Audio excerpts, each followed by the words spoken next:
Fala galera do JJ Learning, hoje eu vou gravar um vídeo sobre história do cristianismo e hoje eu vou falar sobre Charles Haddon Spurgeon, também conhecido como o Spurgeon. Foi um grande pregador, pastor em Londres no século XIX. Ele nasceu em uma família de huguenotes.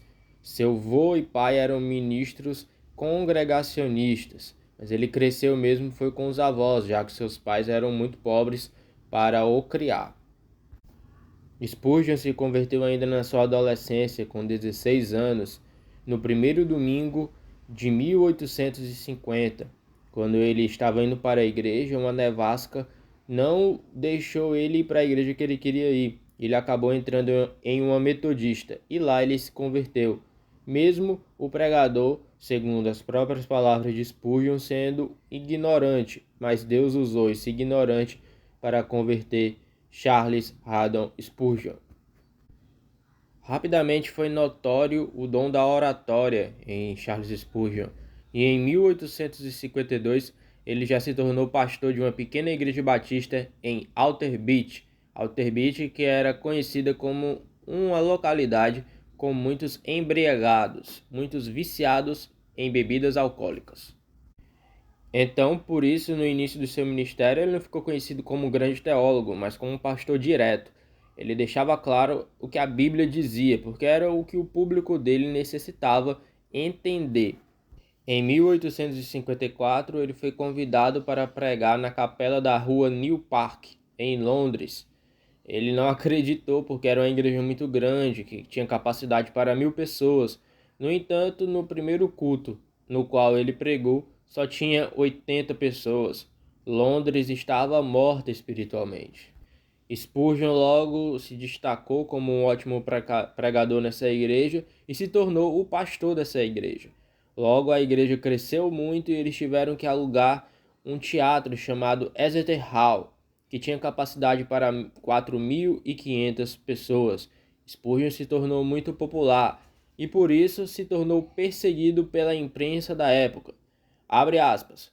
Todos os seus discursos são carregados de mau gosto, além de serem vulgares e teatrais. Fecha aspas.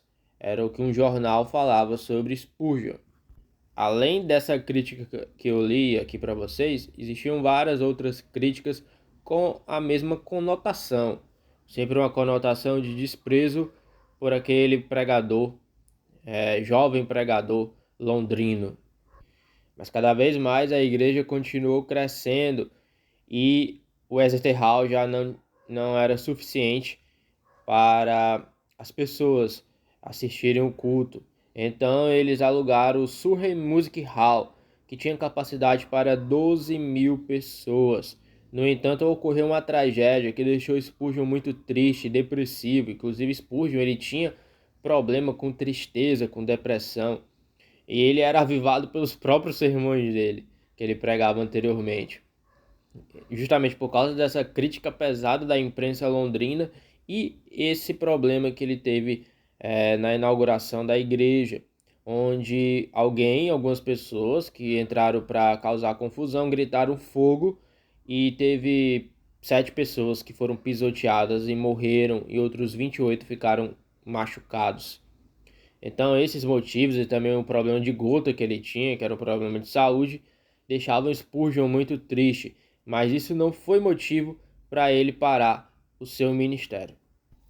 Vale ressaltar que Spurgeon foi contemporâneo de outros pregadores importantes, como Alexander Maclaren, que foi um grande pregador em Manchester, e em Londres também teve John Clifford, que também foi um pregador importante. Ele também foi contemporâneo de Charles Darwin. E com Darwin existiam claras e óbvias diferenças de visões de mundo, e isso causou controvérsias em Londres daquela época. Então, a igreja do Charles Spurgeon se tornou o Tabernáculo Metropolitano, que foi construído em 1861 e tinha capacidade para 6.000 pessoas.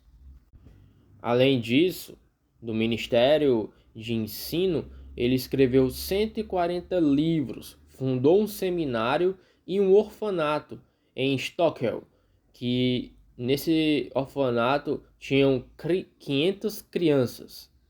Spurgeon também foi presidente de uma sociedade de distribuição da Bíblia, mas Spurgeon com certeza foi conhecido pelo seu estilo direto, mas não necessariamente carente de convicções teológicas, pois Spurgeon era um batista com convicção calvinista e ele aliava esses dois lados dele, um lado mais povão, um lado claro nas suas pregações, mas ao mesmo tempo ele era bem teológico.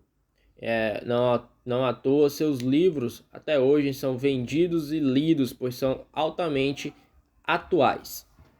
Então era isso que eu tinha para trazer para vocês hoje sobre Charles Haddon Spurgeon. Espero que vocês tenham gostado desse resumo da vida dele e de sua obra cristã.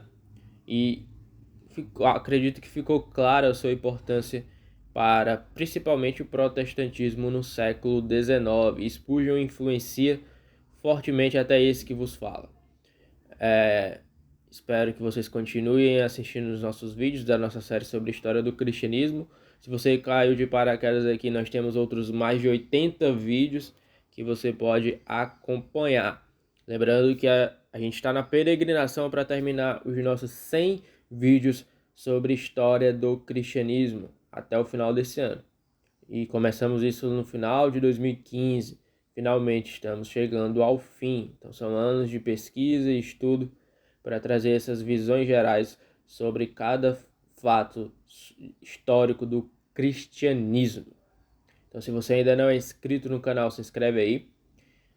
Se gostou, dá like, compartilha com seus amigos e até o nosso próximo vídeo, galera. Também deixe seus comentários aí embaixo que a gente lê e, se possível, a gente responde. Valeu, galera. Tchau, tchau.